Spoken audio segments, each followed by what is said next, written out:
and the connection he has to this place. You'll more likely have heard of him. Ruan Teague? Of course, I know him. Well, I'm familiar with his work. I don't know much about him as a person. He's the one I've come to discover.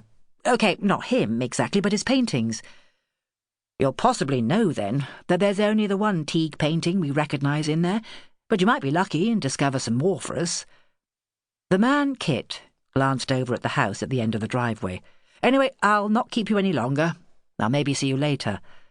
It was a rhetorical question, and Merryn simply nodded. Thanks, maybe. She put the car into gear and drove off towards Pencradoc.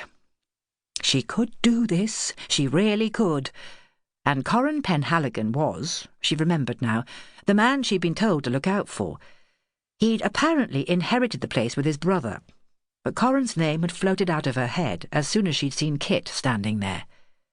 Kit Penhaligon was, most probably, the brother. It would be interesting to find out if she was right. Kit watched the car move away and studied the woman in the driving seat as she grew smaller along the distance of the wide grey drive.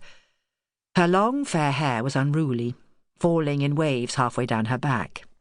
Her eyes had been dark green and curious, and extraordinarily familiar. He frowned and wondered afresh where he had encountered her before. Heptonstall Studios, she had said. Maybe that was it. Perhaps he'd seen her at an auction or a sale, or some sort of event. Maybe a gallery opening. It wasn't unknown for him to travel to London and haunt these places, usually in the hope of a previously unknown Teague appearing, so that could have been where he had met her before. A little shiver crept down his spine. In the depths of his heart, he knew he hadn't met her in London. He had met her here, in Cornwall, once upon a time. Bodmin Moor, 1886. It's haunted, you know.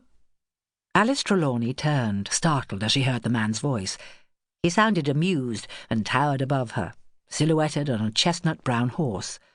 Her own little white mare, Meg, grazed peacefully at the shore of the lake and barely twitched her ear as Alice got hurriedly to her feet, dusting her skirts down and trying to kick her notebook and pencil out of sight. She had been gazing at Dosmary Pool and dreaming about King Arthur, scribbling a story down in her notebook as the words came to her in the sunshine. I'm not sure I believe in ghosts. She smiled at the man and he laughed. Dismounting, he patted the horse and it wandered off to graze beside Meg. Don't let Jan Tredeagle hear you say that. He howls and wails around these parts like there's no tomorrow. Some may say it's simply the wind, and not a man who has sold his soul to the devil. Then some people have no soul. The man bowed. I'm terribly sorry. My name is Jago Pencradoc. Alice bobbed a small curtsy. It's very good to meet you. I'm Alice Trelawney, Miss Alice Trelawney. Ah, a gentle reminder that you perhaps should not be consorting with a man you just met on the moor. Terribly improper. They say that, but... She shrugged her shoulders. It may be more improper for me to ask whether you are simply Mr. Jago Pencradoc, or you perhaps hold another title. Her heart started pounding. She half knew what the answer would be. The man scowled. Improper? I'm sure I couldn't say either way, but I suppose if I was to use my correct title, I'd have to say I was the Earl of Pencradoc. His scowl darkened. But it's usually a name I keep in reserve. I tend not to use it very much. Alice's heart somersaulted. She was right. I don't know how improper it can be to pass the time of day with a kind of relative. She suddenly laughed, enjoying the look of surprise that passed across his face. Relative?